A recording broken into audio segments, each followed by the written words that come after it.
enjoying the good life. Because when you're in the top four, it's the good life. It's a Merry Christmas good life.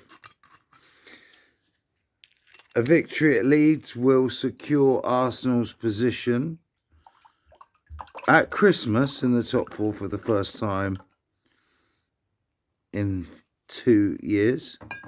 Or was it 3? 2019. 3 years. 2 years, sorry. Rory Jennings pointed out a good spot. The last time Arsenal were in this position, there was nothing in it. We were in the Europa League final together. I think there was a point difference between the teams in the league. We bottled it and Chelsea got in. There's a guy in Curtis Shaw TV. He's a member, I think. He calls himself Pepteta. So this video is called Pepteta something. I haven't quite thought of it yet, but that's my new name for him, Pepteta, when he has a good result. Merry Christmas, everybody. I am getting a bit drunk. And yes, I'm a lightweight. It's Christmas! Everyone's dropping points around us or not playing, and we're winning.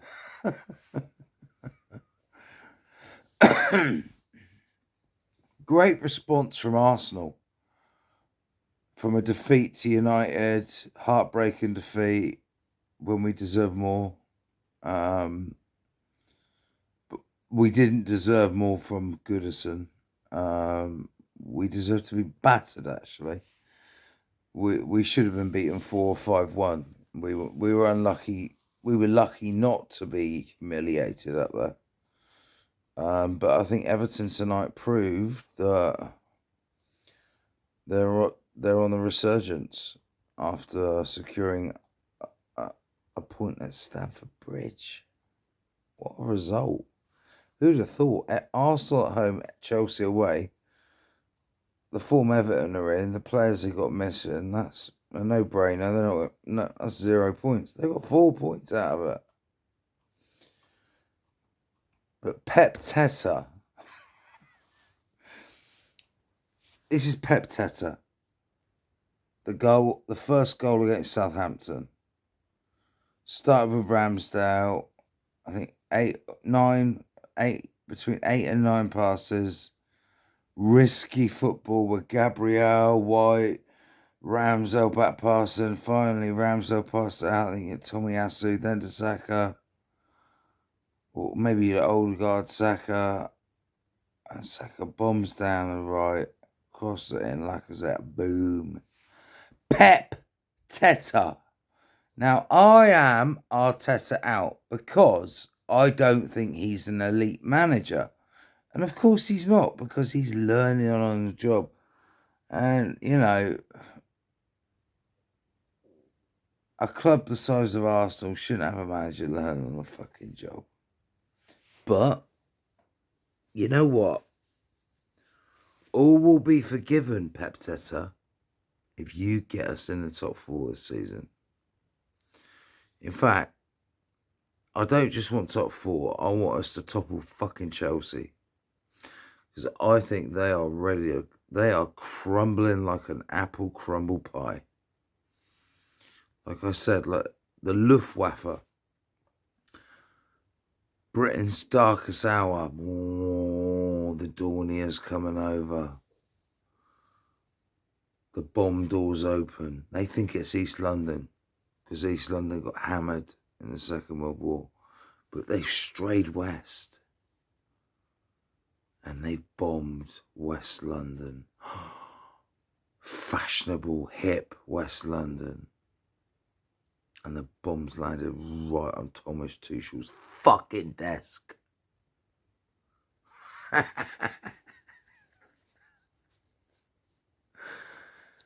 Thomas Tuchel tonight is taking lots of paracetamol because he's got a fucking headache. Big Steve from the Big Six called it. They're going to fall away. That man is an oracle.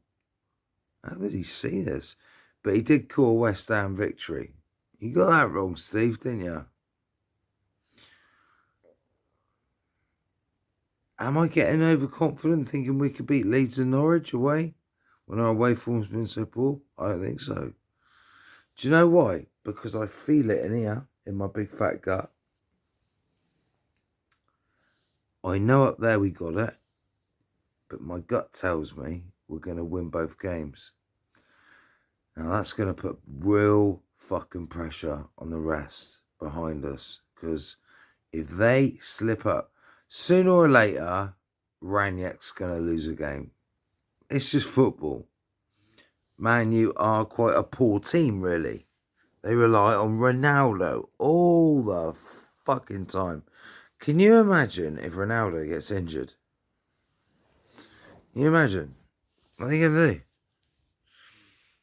Rashford, he's had a rash all over his feet all season. He's been useless. Martial are talking about is he world class and not, blah, blah, blah. They want to flog him. And there was an article today, right, about Mason Greenwood linked to Arsenal. Now, you know what? It was in the Sun. There's probably not much in it, but you know what? Mason Greenwood's probably looked at it thinking, I'm not getting a fucking look in here. I want to play for England in the World Cup next year in Qatar. Look at us. He's looking at Arsenal's project. Arsenal are up there. Arsenal need a striker. Would I take Mason Greenwood now? Yes, I fucking would. Like that. Would pay big money for him as well. How much is Mason Greenwood worth? He's got to be worth at least 75 million, 80 million quid. I mean, it's a risk at his age, but I don't think it is a risk. I think Mason Greenwood has looked at... I think it's a tactic to get him more game time, blah, blah, blah. But I don't know if that's going to work under Ralph Rangnick. Who knows? And if the right pressure's applied by Arsenal, guess what, Man U?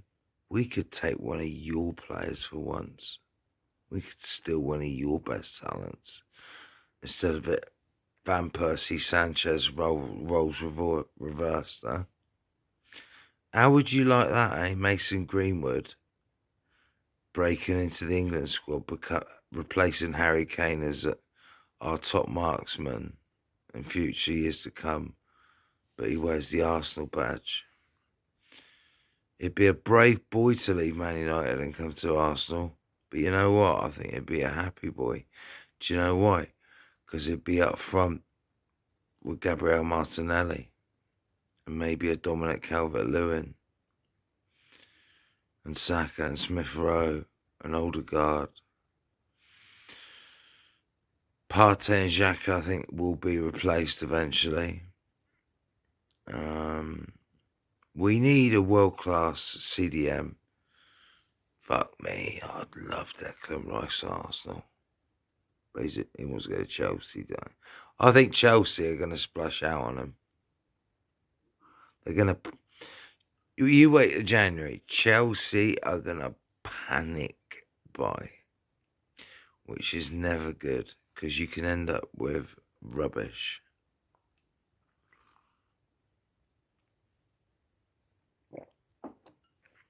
Is there any truth in this Mason Greenwood story?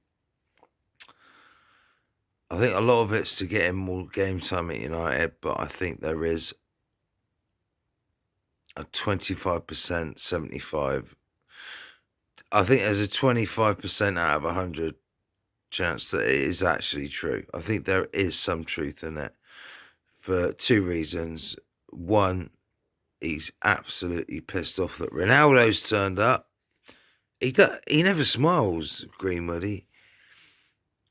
I know he's been for a hard time, losing his best mate and all that. It's a suicide, but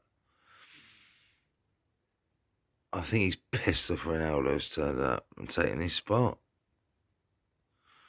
You know, who remembers that Mason Greenwood goal at Leicester when they lost 4-2? He scored the opener. It's a fucking screamer. Oh, whoa. And then he does a bicycle kick the other night in the Champions League against Young Boys. That boy, mate. I'd take him all day long to replace Aubameyang. Fuck Vlahovic. I'd rather have an all-English core and take Greenwood. I don't know, Vlahovic. How about Vlahovic and Greenwood? If we got back in the Champions League, this is the sort of talent we can attract.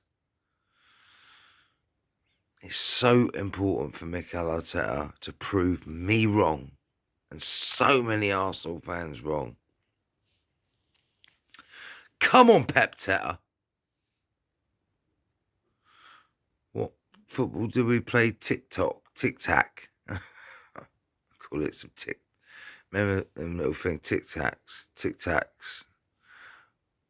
We play a mixture of tic-tac and the gegenpress. The pressing against West Ham United the other night was the best I've seen all season. It was out of this world from an Arsenal team. Yeah, it was brilliant.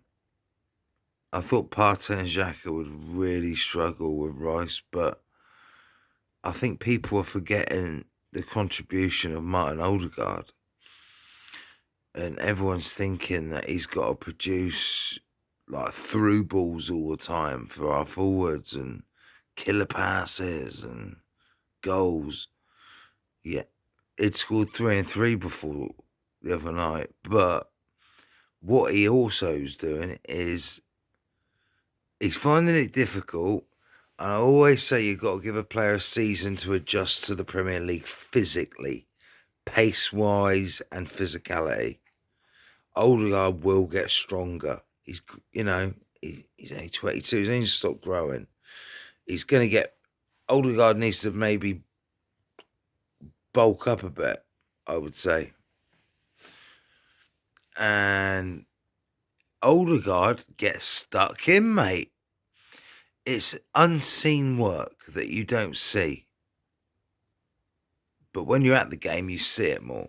Yeah, I've got mates texting me saying, Louis, you've got to get back to the Emirates. And I'm coming, boys. Don't worry, we go for a pint, and I'm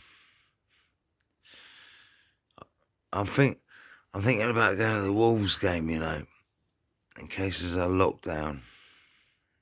But I think football will survive this, and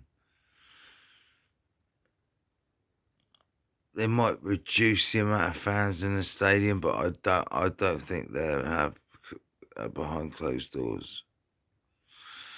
If there's a lockdown, there needs to be the Premier League needs to be suspended for a month or something. No behind closed doors. No, I don't want it. No, because it affects everything. Arsenal's home form could go out the window, and that is one of our That's why we are where we are, because we are.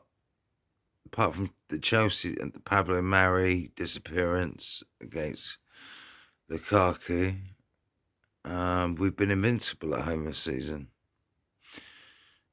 Almost beaten by Palace, but apart from that, invincible. Anyway, just a quick pepteta Pepteta talk. Pepteta at the wheel. Oh, Pepteta's at the wheel.